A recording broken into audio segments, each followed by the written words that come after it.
जय श्री कृष्णा दोस्तों। महाभारत से जुड़े ऐसे कई रहस्य हैं जिनके बारे में बहुत कम लोगों को ही पता है।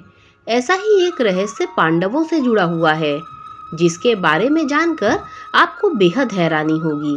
ऐसा माना जाता है कि पांडवों ने अपने पिता की मृत्यु के बाद उनकी लाश का मांस खाया था, लेकिन उन्होंने ऐसा क्यों किया था ये जानकर आपको और भी ज्यादा हैरानी होगी। कहा जाता है कि युधिष्ठिर, भीम, अर्जुन, नकुल और सहदेव के पिता पांडु को किसी ऋषि ने श्राप दिया था कि अगर वो किसी भी स्त्री से शारीरिक संबंध बनाएंगे तो उनकी मृत्यु हो जाएगी।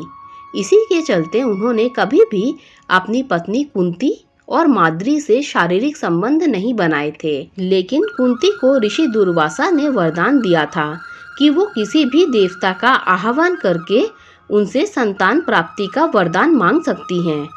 महाराज पांडु के कहने पर कुंती ने एक एक कर कई देवताओं का आह्वान किया।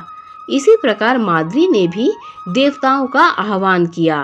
तब कुंती को 3 पुत्र युधिष्ठिर, भीम और अर्जुन मिले और माद्री को 2 पुत्र नकुल और सहदेव मिले। माना जाता है कि एक दिन पांडु खुद पर नियंत्रण न रख सके और उन्होंने माद्री से शारीरिक संबंध बना लिए।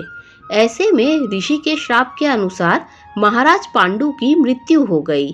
जब पांडु की मृत्यु हुई तो उनके मृत शरीर का मांस 5 भाइयों ने मिल बांटकर खाया था। उन्होंने ऐसा अपने पिता पांडु की इच्छा के अनुसार ही किया था, क्योंकि 5 पांडव उनके वीर से पैदा नहीं हुए थे। इसीलिए पांडु का ज्ञान और कौशल उनके बच्चों में नहीं आ पाया था।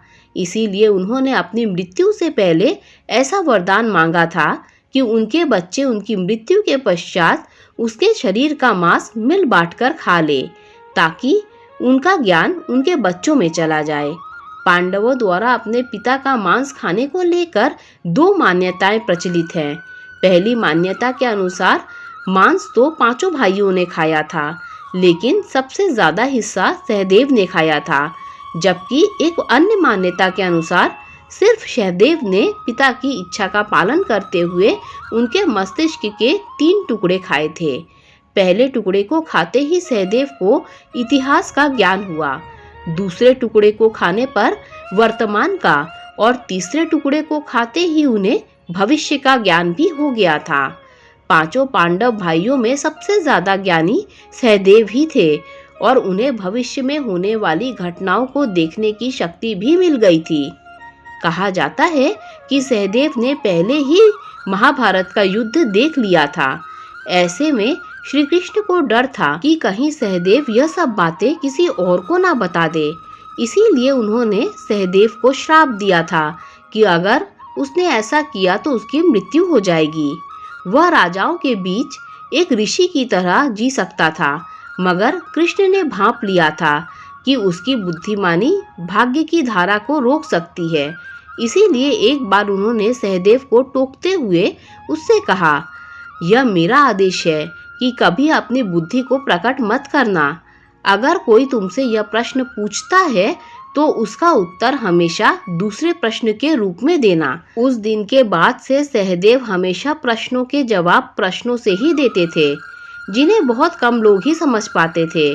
उसे समझने वाले लोग उसकी बुद्धिमानी को देख सकते थे और जिन्हें ये प्रश्न समझ में नहीं आते थे उन्हें लगता था कि वह सिर्फ हर चीज को लेकर अस्पष्टता और भ्रम पैदा करना चाहता है।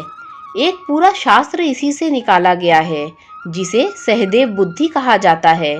आज भी दक्षिण भारत में अगर कोई ज्यादा चतुराई दिखाने की कोशिश करता है तो कहा जाता है वह सहदेव बनने की कोशिश कर रहा है, क्योंकि लोगों को लगता था कि वह सवालों में जवाब देकर चतुराई दिखाने की कोशिश करते थे, मगर वास्तव में वह कृष्ण के आदेश का पालन कर रहे थे, जिससे सिर्फ बुद्धिमान लोगों को ही यह समझ में आता था कि वो उन्हें उत्तर देने की कोशिश कर रहा है। अन्य लोग ये बात नहीं समझ पाते थे। दोस्तों, अगर आपको ये कहानी पसंद आई हो तो लाइक, शेयर, सब्सक्राइब कीजिए। Thanks for watching this video.